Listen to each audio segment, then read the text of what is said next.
She was just 17, broken, bleeding, and left to die in the desert by her own father. But what if I told you that same girl would one day give birth to a miracle that no one believed possible?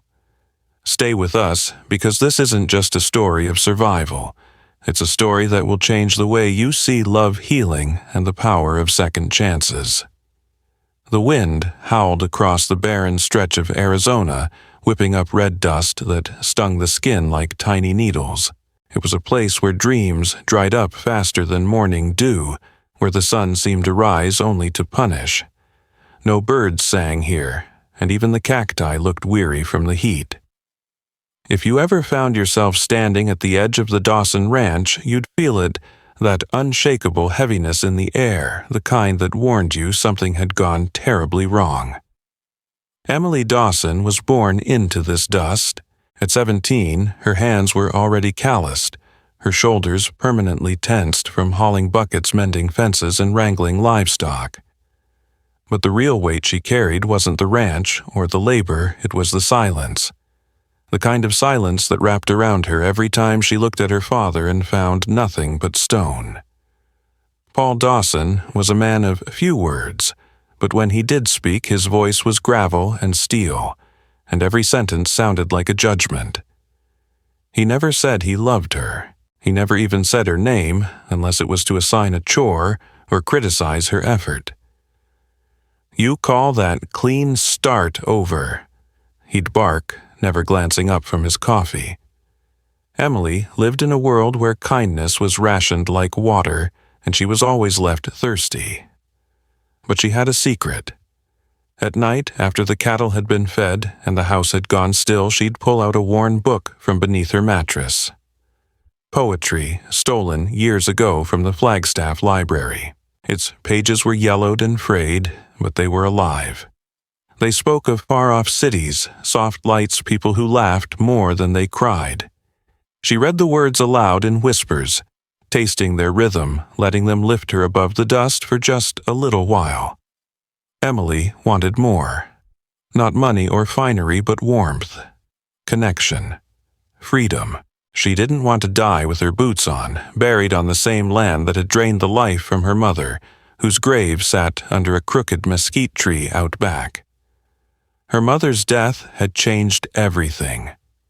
What little softness had existed in Paul vanished the day he threw the last handful of dirt over her coffin. There were moments, small and sharp, that hinted at escape. Once a traveling tinker passed through his cart filled with shiny tools and stranger tales. He spoke of mountains music in Denver and a woman who sang opera from a balcony. Emily had hung on his every word, eyes wide. Paul had called her foolish and locked her in the barn that night for being starry-eyed. So she stayed. She worked. She waited. But hope, like water, has a way of evaporating. The mare had always been trouble.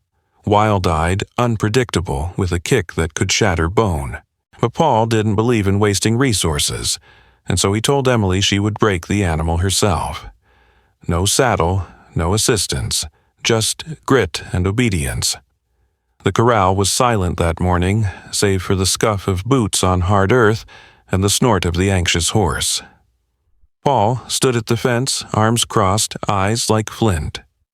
Emily approached the mare with a whisper, trying to soothe her, with the same quiet she'd once used to calm her own fears. But fear has a scent, and the mare caught it. What happened next was a blur of flailing limbs and dust. One moment, Emily was seated clinging to the reins with a desperate strength. The next, she was airborne, and then nothing but pain. Her scream cut through the morning like a knife, raw and animal. She lay there, unable to move, staring at the sky as if it might tell her what to do next. Paul didn't run to her. He didn't kneel or speak soft words. He looked down at his only child, his face unreadable. "You're useless like this," he muttered, and turned his back. No doctor was called. No neighbor summoned. Instead, he ordered the ranch hands to carry her to the edge of the property. They left her at the crossroads where two dirt paths met under a faded sign pointing nowhere. a jug of water, a threadbare blanket, and her father's final words, "Don't come back." It was in that dust, under that brutal sun, that Emily lay with broken legs and a breaking heart. She didn't cry. Not yet. Tears were for when you believed someone might see them. But the wind did, and it whispered through the mesquite like a lullaby for the forgotten. Hope had always been her most dangerous possession. It had kept her alive, yes. But now it was the thing that hurt most because it mocked her, as she stared at the endless desert, too broken to crawl, and too proud to beg. Still, somewhere deep beneath the pain and the dust, and the years of silence, something stirred. A flicker. A breath. Maybe it was madness. Maybe it was the same stubbornness that had driven her mother to smile through the hardest days. Whatever it was, it made Emily whisper, barely audible, to the scorching sky, "This is not how my story ends." And the desert, perhaps for the first time, listened. The heat was unrelenting. Arizona's sun bore down like a hammer on the back of Emily Dawson's neck, baking the skin, the ground, and any hope left inside her. She had been left at the crossroads for nearly 2 days now. 2 full days of nothing but scorching light, shifting shadows, and a silence that felt like a verdict. Her legs throbbed with each heartbeat, and the bone that had pierced her skin was now blackening around the edges. Infection. She knew the signs. She had seen it take down cattle, seen ranch hands wither to husks when there wasn't a doctor in time. But there was no doctor coming for her. Emily lay there motionless, except for the shallow rise and fall of her chest. The water her father had left her was nearly gone. The blanket was too thin to be of any use against the cold of night or the fierce sun of day. Her mouth was dry as parchment, her tongue thick, her vision blurred. And yet she had not screamed again since the moment she'd hit the ground. She wouldn't give him that. Even now, abandoned and broken, she wouldn't let her father win. She tried to stay awake. She knew that sleeping might mean not waking up. But her thoughts came and went like wind-carried seeds. One moment, she was a child again, watching her mother hum while sewing under the porch's shade. The next, she was 13, standing alone at the grave while her father drank himself numb. Then, back to the pain, searing sharp and constant. She had hoped, foolishly perhaps, that someone would come. A traveler. A ranch hand who still had some kindness in him. But no one had passed. The world had gone on turning without her. Somewhere far off a buzzard circled. It was late afternoon when she heard the bark. Faint at first, so soft she thought it was in her mind. But then again, sharper this time. A dog, real, close. Her cracked lips parted slightly, but no sound came out. The barking grew louder, then hoofbeats. Emily turned her head slightly, a movement that cost her more than she'd admit, and saw a blur of brown and tan coming up the trail. A large figure on horseback. A dog running beside them. She blinked, unsure if it was real. Heat played tricks on the eyes. But then the rider pulled back on the reins, the horse skidding to a stop a few feet from her. "Oh, Lord," a man's voice said, heavy and deep. The rider jumped down. He was big, that was the first thing she noticed. Not just tall, but solid like a man built for lifting logs or wrestling cattle. His face was weathered-tanned by years under the sun and shadowed by a wide-brimmed hat. The dog, a scruffy shepherd mix, nudged her hand, gently whining. The man knelt beside her, and she felt his shadow fall over her, blocking the sun like a mercy. His hand, surprisingly gentle for someone so large, checked her pulse, then hovered over her legs. "You poor thing," he murmured. Emily tried to speak, but only a rasp came out.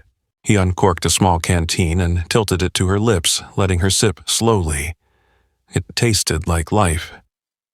"Name's Thomas," he said, eyes scanning her injuries. "I'm going to get you out of here all right. Just hold on. She wanted to believe him, wanted it so badly. But the pain was pulling her under again, and this time she let it. She passed out to the sound of his voice, calm and low, and the steady rhythm of hoofbeats as he lifted her into his saddle and rode. Thomas lived a few miles north at the edge of an old settlement long forgotten by maps. His cabin stood in the shade of junipers with smoke curling gently from the chimney and wild herbs growing around the porch. He'd built it with his own hands years ago, back when he'd still hoped for a future that included more than silence. He carried Emily inside, careful not to jostle her legs. He laid her on his bed, removed her torn boots, and examined the wounds. They were worse than he thought. He worked through the night cleaning the gashes with boiled water and crushed wildflowers that his mother had once used to fight infection. He splinted her legs as best he could with willow branches and strips from his own shirt. Every now and then she'd moan in her sleep, her brow slick with fever. But she stayed alive. The next morning, he sat beside her watching her chest rise and fall. He hadn't had company in years, not since his sister passed away, and he'd buried her beside the garden. He preferred it that way. Or so he'd told himself. But there was something about this girl, this stranger dropped into his life by some cruel twist of fate that stirred something in him. Not desire, not yet, but responsibility, compassion. Maybe even a glimmer of something he hadn't felt in years, purpose. He didn't know her name yet, didn't know her story, but as the days passed and her fever broke, she began to whisper between dreams. One word over and over. Emily. It was a beginning. Outside the desert baked and roared, uncaring, but inside that small cabin, life against all odds began to bloom again. Thomas never asked why she had been left to die at the edge of nowhere. Not at first. He just worked. Day in and day out with the patience of someone who understood that healing wasn't a straight line, but a jagged climb. Emily, still drifting in and out of fever dreams, was only dimly aware of her surroundings at first. She would wake to the scent of boiled herbs, the low hum of a man talking to himself, and the soft thump of paws on wood as the dog Rusty, she learned, padded through the cabin. Sometimes she opened her eyes to find Thomas reading by the fire, his voice a quiet rumble that matched the wind rustling through the junipers. He read aloud from old books, sometimes poetry, sometimes adventure stories. Emily listened, though she didn't always understand. The cadence of his voice, though, wrapped around her like a warm quilt. By the end of the first week, the fever broke. When she finally had the strength to lift her head, Thomas was there with water and broth, his calloused hands gentle as he helped her sip. He didn't pry. He didn't ask about the scars on her back, or the way she flinched when he stood too close. He just offered kindness, steady and silent. "You can stay as long as you need," he said one morning, spooning stew into a battered tin bowl. "I don't get many visitors. Rusty seems to like you."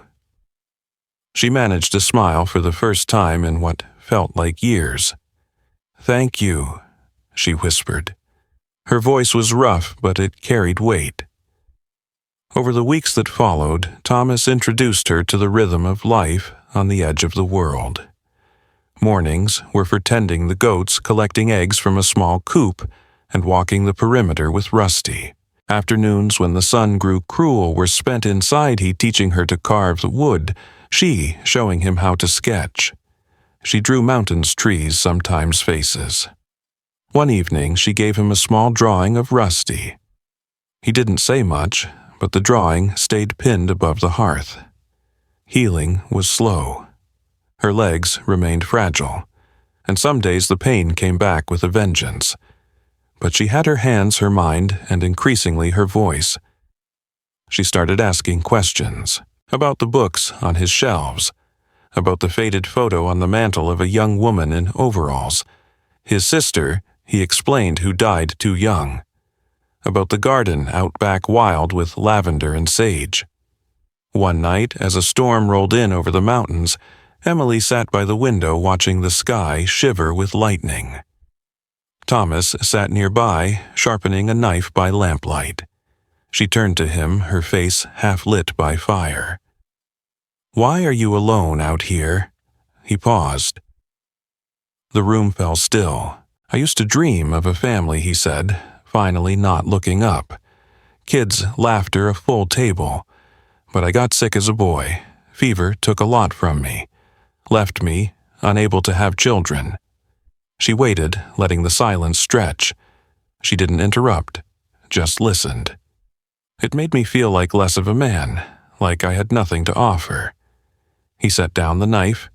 "So I stayed out here, built something with my hands, tried to forget what I couldn't change." Emily nodded slowly. "You didn't lose everything. You built a life. You saved mine." It was the first time they truly saw each other. That night, she dreamed of her mother for the first time in years. In the dream, they were planting flowers together, her mother's hands in the soil, her laugh like music. Days turned to weeks, and Emily grew stronger. She walked with a cane Thomas carved for her. She started reading aloud sometimes, mispronouncing words, and laughing when Thomas gently corrected her. She baked bread with him, learned to fish with a handmade rod. Rusty followed her everywhere, even slept at the foot of her bed. One evening, Thomas cleared his throat at dinner. "I've been thinking," he said, eyes on his plate. "You don't have to answer right away, but I want you to stay, not just for now, for good, as my wife." Emily froze. The fire popped. Somewhere outside, an owl hooted. She set down her spoon heart, pounding. Marriage. It wasn't the fairy tale she had once imagined with candlelight and silken gowns, but here, in this quiet place, with this kind man who had seen her at her worst and never once turned away. "I don't know," she said honestly. "I need time. This is all so much." He nodded. "Take all the time you need." Then he looked her in the eye, voice steady. "But there's something else I should tell you. I can't give you children. I want you to know that now before you decide anything." Emily felt the air shift. Not with disappointment, but with clarity. Her dreams had changed. She no longer longed for the distant cities or crowded ballrooms. She longed for peace, for partnership, for someone who chose her not out of duty but love. She reached across the table, placed her hand over his. "Let's see where this goes," she said, smiling. Outside, the storm had passed. The moon rose over the mountains, casting soft light on a cabin that for the first time in a long time felt like home. The knock came just after supper, when the shadows were long and the cabin still smelled of fresh bread. Thomas had just finished wiping down the table, while Emily sat near the fire, her sketch pad in hand, tracing the lines of a mountain range she'd come to love. Rusty lifted his head first, ears alert. Then came the second knock, louder this time. It wasn't the kind of knock that asked for permission. It was the kind that demanded to be answered. Thomas stood, his face unreadable, and crossed the room. Emily felt a ripple of unease crawl up her spine. Visitors were rare. Unannounced visitors were unheard of. He opened the door, and there he stood, Paul Dawson. Emily's breath caught in her throat. She hadn't seen her father in months, not since the day he left her to die in the desert like a wounded animal. And yet there he was, standing on the porch like nothing had happened. Older, perhaps, more haggard, but still radiating that same cold authority. "So," he drawled, eyes narrowing at Thomas, "this is where you ended up." He stepped forward, brushing past Thomas as if the doorway belonged to him. Rusty growled low and warning, but Thomas raised a hand and the dog backed off. Emily didn't stand. She couldn't. Her knees were too weak, her heart thundering in her chest, but her eyes never left her father. "I need you back on the ranch," Paul said without preamble.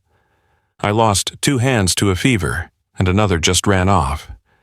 I'm short, and you know the work." He looked around the cabin like it offended him.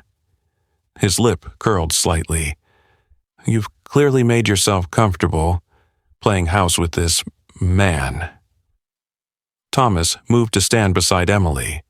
His presence was quiet but unwavering. "She's not going anywhere," he said simply. Paul scoffed. "You think you can protect her?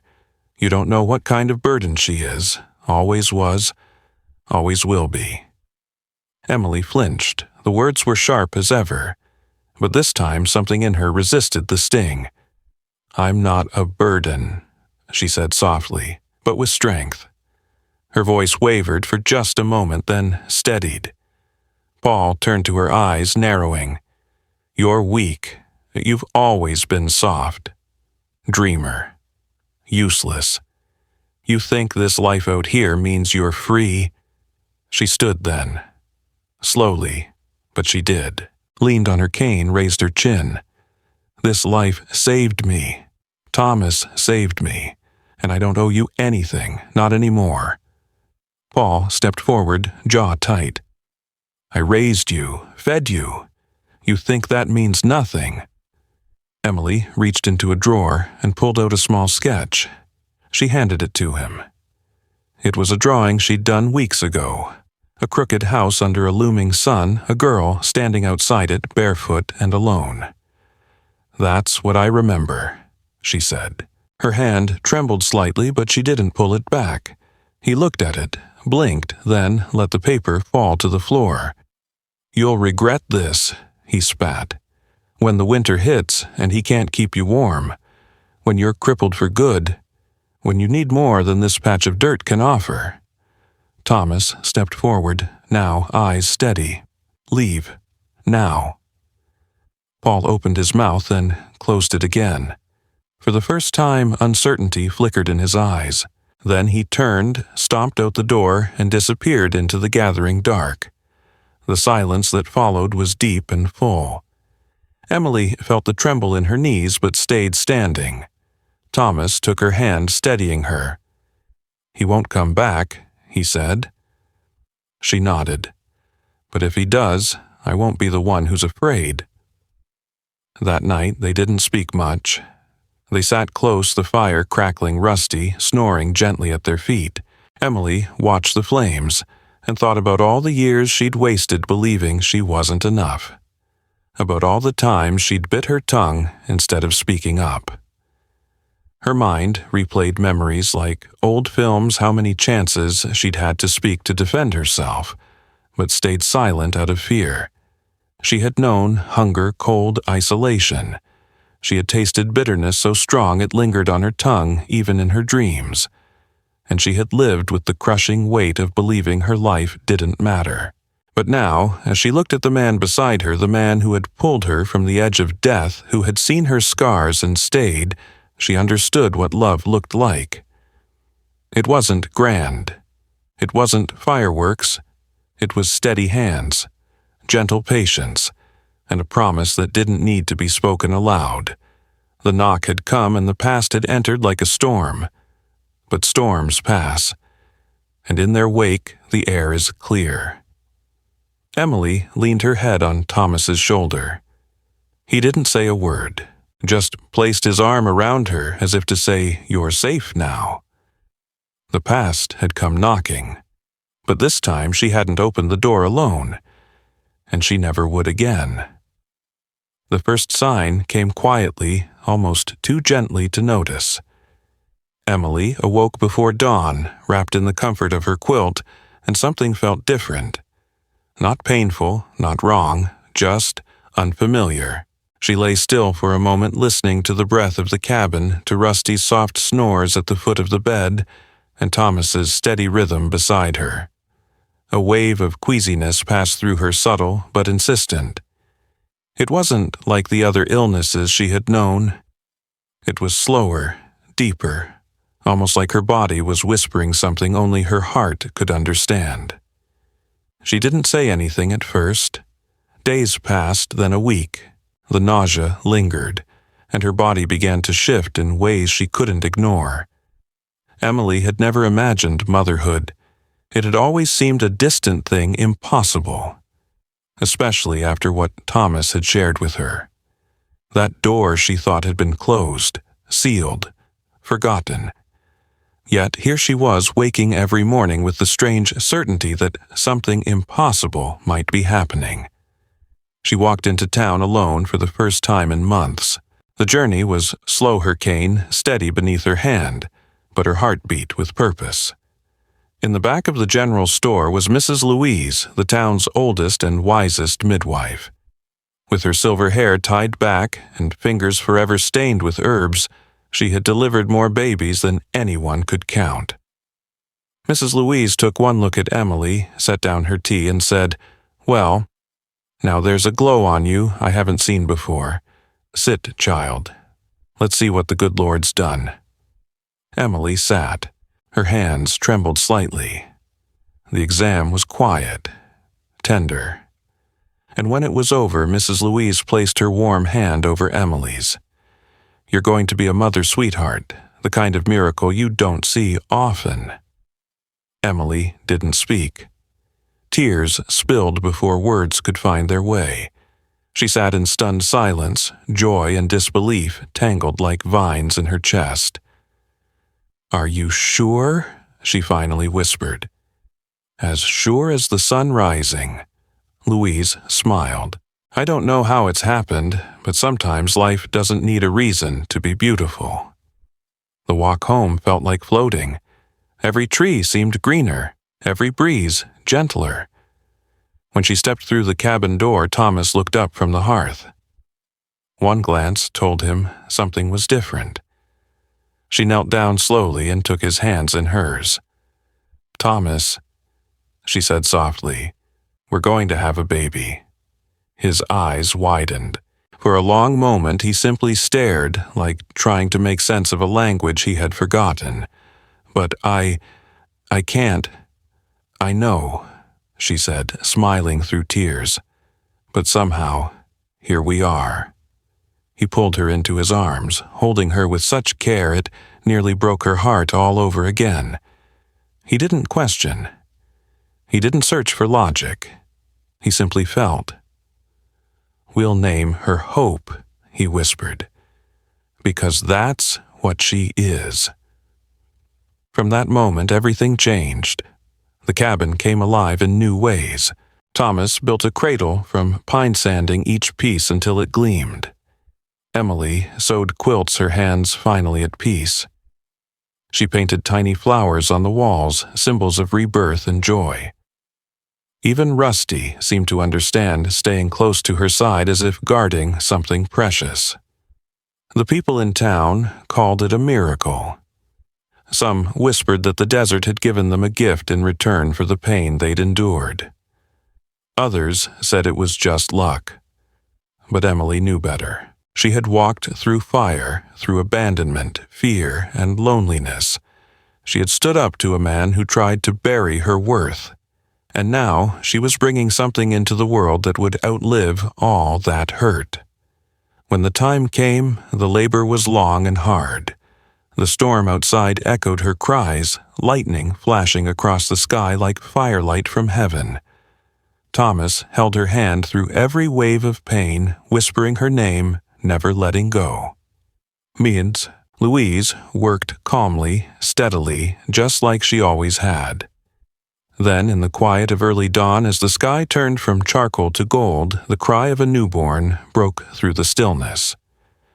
A girl, pink and perfect, and louder than thunder.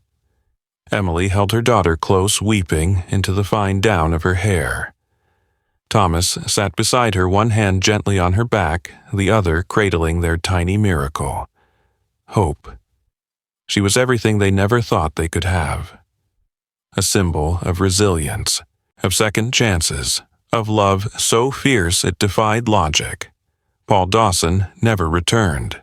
The door he'd tried to open stayed shut, and Emily didn't look back. There was nothing left for her in that shadow. Her family was here now. In every breath Hope took, in every quiet smile Thomas gave. in every sunrise that painted the mountains they called home. As the seasons changed, the ranch grew too, not in size, but in heart. Neighbors visited more often. Children came to learn painting from Emily, their laughter echoing through the trees. Thomas taught others how to build, how to live gently on the land. The cabin became a place people came to for more than shelter. It became a place to begin again.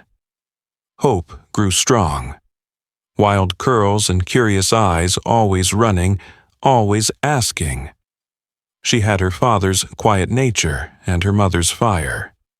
And at night she curled between them under the same quilt that once warmed Emily on cold, lonely nights.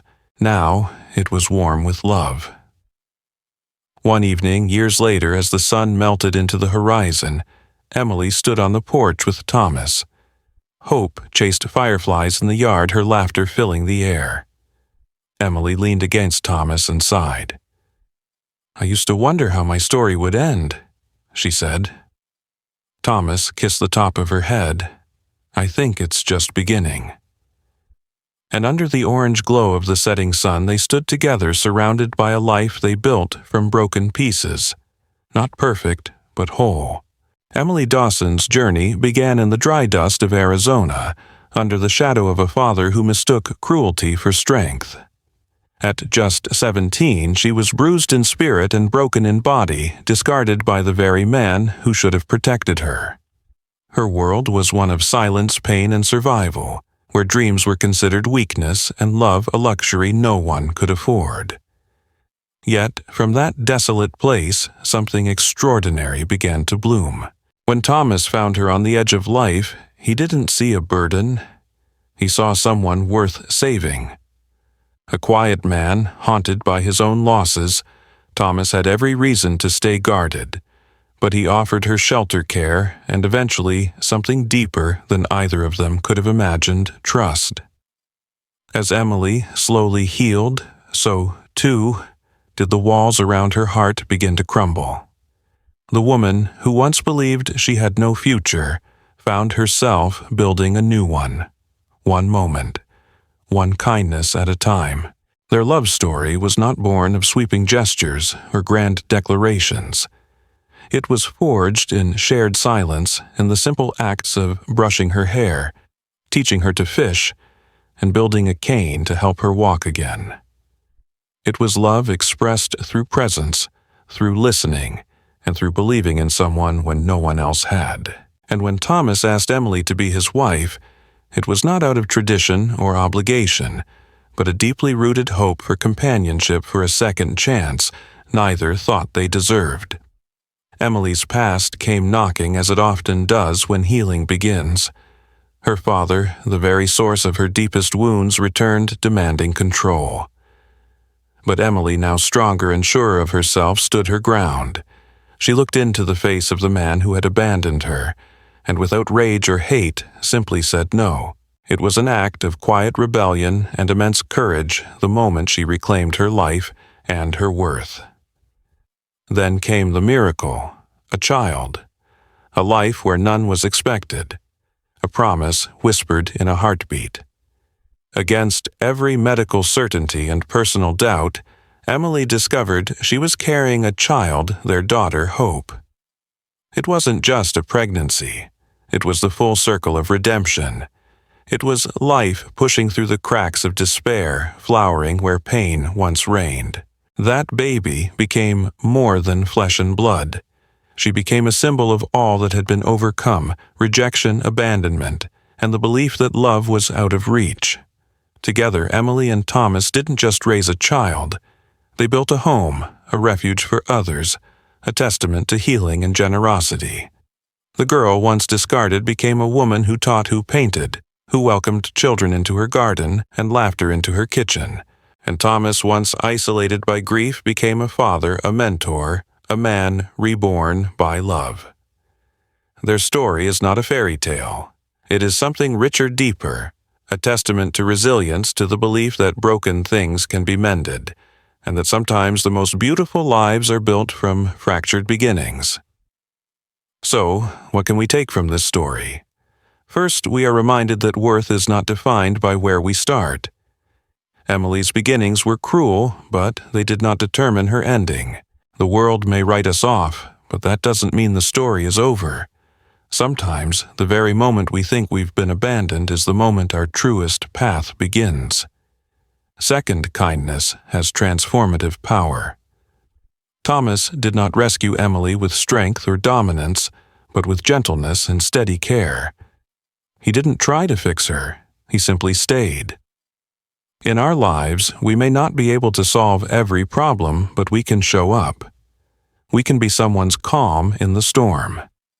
Third, love is not about perfection. It's about presence. It's about standing beside someone even when the road is rough. In a world that glorifies the fast and the flashy, this story teaches us that the slow, deliberate building of trust is what lasts. And finally, hope is never foolish. It is courageous. To believe that something better is possible even when all evidence suggests otherwise is not naive, it is brave. Emily's miracle child Hope is a testament to that truth. Hope, after all, doesn't guarantee the absence of struggle. It simply promises that the story isn't over. So, wherever you are in your journey, whether you feel forgotten, broken, or afraid, know that your next chapter may be the one where everything begins to change.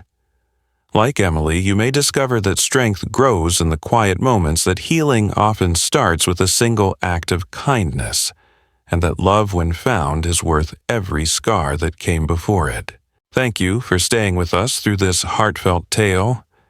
If Emily and Thomas's journey touched your heart, if it gave you even a flicker of hope or a sense of peace, we invite you to support our channel by subscribing.